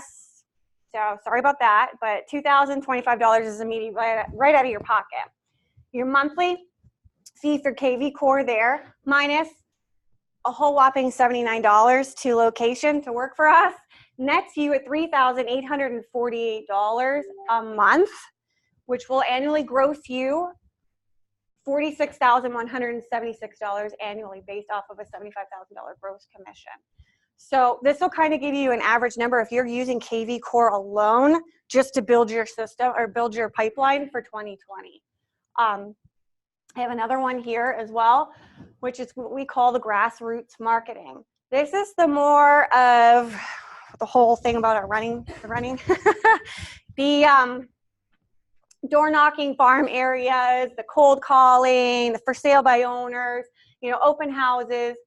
This is an average to get you 12 sales per year. If you knock about 4 doors a day, you call and visit 1 for sale by owner a day, you call cold call expireds, you know, call the 10 new ones, or there might be even more, maybe a couple less per, you know, per day, but then you call like 7 or so of the older ones, so, you know, they're a little bit nicer. But no excuses, you know, do it between 9 and 12, Monday through Friday, or maybe pop in on a Saturday and make a couple cold calls as well. If you keep building that pipeline, it will end up growing your business. Now, I touched base a little bit about open houses, 4 to 7 a week. When I said that he made $1.3 million in sales based off that one open door, he sold that home. He listed the buyer that purchased that home, listed that home, and then got a referral. So he wasn't a one-time, one-and-done $1.3 million sale. That was 3 transactions he had to do, which those 3 transactions can bring him umpteen more times referrals if he does his business correctly. So open houses are a new name of the game. Jonathan touched base on all the social media posts, posting listings, places to visit, videos and restaurants you can recommend. Another thing, we have so much new construction coming here right now that you can, you know, visit all the new construction properties, do 2 a week, advertise them, do the video connect on going and seeing these new places. That's really big. You know, video is really big, and new construction properties are really big. Get yourself out there that you're the expert in the area for all of these new construction places. You know, this is the old-fashioned belly to business. It's a great marketing plan if you don't have a marketing budget. KV Core will cost you a couple bucks for, you know, marketing and having leads come to you. So we understand that, you know, Mary, now you might not have that expense or that little pocket of money to expense out right away. So what do you do next? You have to do the belly to belly business in order to be able to make money, to get yourself to there, to get those leads to start coming to you. But this deal here, you can do 1+ sale a month, and it can make you an endless amount of money. I mean, sleep is overrated, right? So I think, you know, between the markets, between the two of these things, you can probably do very well in 2020, which will show you the next business plan here. This is what we call the business on steroids. We're going to talk a lot about KV Core. It's not only because we have the system, but the system really will work for you. It's unbelievable. In my 12 years in this business, I've used so many different CRM systems, and I can tell you that this one, from my experiences, is unbelievable for what it can do for you. Not to mention, if you start doing UpCity, UpNest, HomeLight, Estately, you know, all those other ones, and fill them into your CRM system to start doing automation, emails, text messages, and all that as well, you know, your pipeline will grow pretty rapidly. Again, so we already touched base on the cold calling, door knocking, open houses, pay-per-click leads. You know, you could spend $500 a month and do the pay-per-clicks yourself, which is a lot of time, a lot of work. So just have KV Core do it for you. Social media, we've touched base on that. Jonathan touched base on the Facebook retargeting, past customers, friends, family, all of that as well. New construction, this is a tie-in between the two that we just spoke about. So I give you guys a little bit of a challenge. How many people have a listing presentation and a buyer's presentation?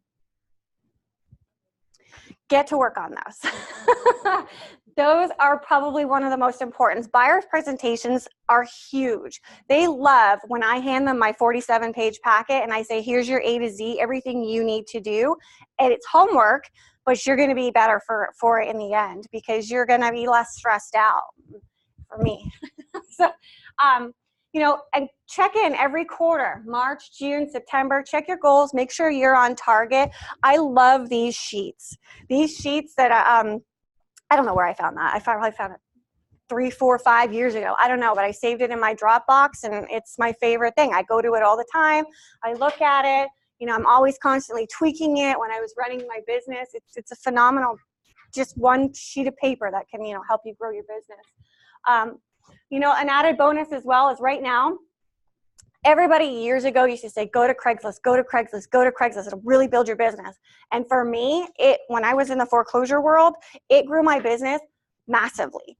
And it's back. It's not, it hasn't gone away. It's still there. So if you effectively use Craigslist, you can build a business. And right now, what does everybody want from up north? Seasonal rentals. So go after those seasonal rentals, you know, just supplement your income and just, you know, just build it. So that's basically what I had to say. I'm going to bring Jonathan back in here and he can close it up. I've got 5 minutes of time before we have to drink. I'll make it as quick as possible. I want to go back over a few things that Michelle said. She mentioned a few items on there: Google pay-per-click and Facebook advertising. Facebook advertising, your money goes a lot further than anywhere else. Your cost per click or your cost per lead is maybe 10% of what it would be through general website marketing or through Google pay-per-click. Google pay-per-click gets wicked expensive. Really, really, really expensive. I mean, you can see the difference. If you do, I'm going to use an example of KV Core. If you do this through KV Core, your mandatory spend on Google is $500. Your mandatory spend on Facebook is $250 because they can get the same reach with half the money through Facebook than with Google. Now, we as a company have tested all of the platforms that KV Core does as far as advertising goes. Their Google and their Facebook buyer and their Facebook seller ads all work and generate contacts. But again, you run into the same problem. If you do not have a plan on what happens with those leads when they come in, some of these automated campaigns, and that's how Stacy was so successful with this. It's the automated campaigns. When a contact is placed in there, Let the system do the work for you. You want to make a call, that's fine. And then you assign them to a campaign that's appropriate for how it came. If they didn't answer, they go in one campaign. If they did and you made plans, maybe they don't go into a campaign right away. If you have a plan to meet them on Saturday. If they did answer and you had nothing solid, put them into another campaign. That's the idea. And then the system does the work for you and tells you when you have someone that you need to call. Okay? In order of productivity, the Google pay-per-click ads did the best. Facebook buyer ads were second. Facebook seller ads were less. We're at the bottom. There is another feature inside there if you are a KV Core user called Core Property Boost. That has been my favorite method that they do. But you must have a listing in order to do it. So when you get a listing, Core Property Boost does some retargeting ads geographically to people within the vicinity of the listing itself. We're generating leads through that right now at roughly $11 to $13 per click. Excuse me, $11 to $13 per lead, which is very inexpensive. So if you have a listing, it's definitely worth the $50 per listing. We're only spending $35 on them right now. If you haven't noticed, we're marketing your listings for you. If you're a KV Core user and a lead comes in on your listing, it comes back to you automatically. You get that. If you don't, if you're not a KV Core user, it's going round robin to everybody else. So that's how we have to handle it. But we want to help you find buyers for your listings, and we want to help you find more buyers. So it all works like that automatically. I'm going to skip through that. We're going to go increase lifetime value. Why would a buyer come back to you? I heard mumbling. You did a good job. 5 years down the road, are they going to remember you did a good job and how to get a hold of you? No. Correct. So how can you establish a lifetime value for them that they're going to remember? You're front of mind all the time. Steve, you got one? The experience that you provided them, that's the only reason they'll come back. Unless she became your wife. She ain't remembering you. I'm sorry. 5 years down the road, it's not. The average lifetime of a homeowner is 5 to 7 years. It used to be longer. 5 to 7 years. So 5 years down the road, 7 years down the road, will they remember you? Aldo? Big one is to keep contact with them, because no matter how good a job you did for them, 5, 7 years down the road, you know, oh yeah, how do I get in touch with him or something? They lose it in the email or whatever. Agree. They will lose it. You have to stay in front of them. So if you have an accountability plan, or maybe you set up a campaign in KV Core that every anniversary of their purchase, you're going to reach out. Every birthday, there's an automated message. Maybe you're friends with them on Facebook and you say happy birthday. That's not enough. So this is not a benefit of ours. I'm negotiating with them right now, but I really like this app. It's called HomeBot. By the way, for an FYI, KV Core has a 7-year drip campaign. 7-year drip campaign for your customers after closing. Thank you. Stacy, your check's waiting up front for you. No. So HomeBot, we're not affiliated whatsoever, but I like this one. It's a program that I tested. It's a $50 setup and $25 a month for 500 past customers. So let's say you start using it today and you put your last 20 customers on there, okay? Every month they will get an email with a link, your personal home profile or portal. They go in, it tells them what the current value of their home is, which you can change, tells them how much estimated equity they have, and then it gives them financial recommendations of what they can do with that. Like, would you like to pull money out and renovate your kitchen? You can buy an investment home with the amount of equity you've built. Things like that. It gives them suggestions. And every button leads back to you. Every button gives you a notification. Every button goes back into your CRM as a ping. Okay, and tells you to reach out. It's very inexpensive for $25 a month to hit 500 contacts. Let's say you're a baller and you have more than 500 contacts. $10 more for an extra 500. So it's 1,000 contacts. If you sold 1,000 homes and you're over that limit, then you're probably not worried about follow-up. So it gives them a lot of advice on their financial futures. Would you like to take a trip? It's not a good idea to take your equity out. It gives them recommendations. So it's pretty interesting. And let's say you have one customer that is an investor about 5 properties. That's one contact, and they have all 5 properties in there. So it's pretty neat. Priority vendor list, be the resource. You know that you've had customers call you and say, my air conditioner went down. Do you know who I should call? Or I've got a block in my drain. Do you have a plunger? Have that priority vendor list that you can leave with them or you can send to them, of course, with your marketing, branding, your slogan, all of that good stuff on there to try and keep all roads leading back to you. I mentioned Cosmo Kramer earlier. I'm on a Seinfeld kick. I'm rewatching all the episodes right now. So yesterday I watched the one about the coffee table book. You guys remember that one? So it's the coffee table book. Find something that stays in their house that leaves you in front of them all the time, kind of like a coffee table book. Okay, front of mind follow-up. You have to be in front of them at all times. Now, referrals. The idea is building a book of business of people that come back to you and refer other people to you, right? So we want to stimulate referrals. We want people to come up to us and come back to us. First one was rental conversion. We're doing some of that follow-up on the rentals for you, so you're not wasting your time going after the $1,000, $1,500 rentals. For you to fight only for them to renew, and there was no renewal commission. We want you guys to spend your time wisely and make money. A website tip is sendoutcards.com. Sorry if I'm speaking quickly. We're past beer o'clock.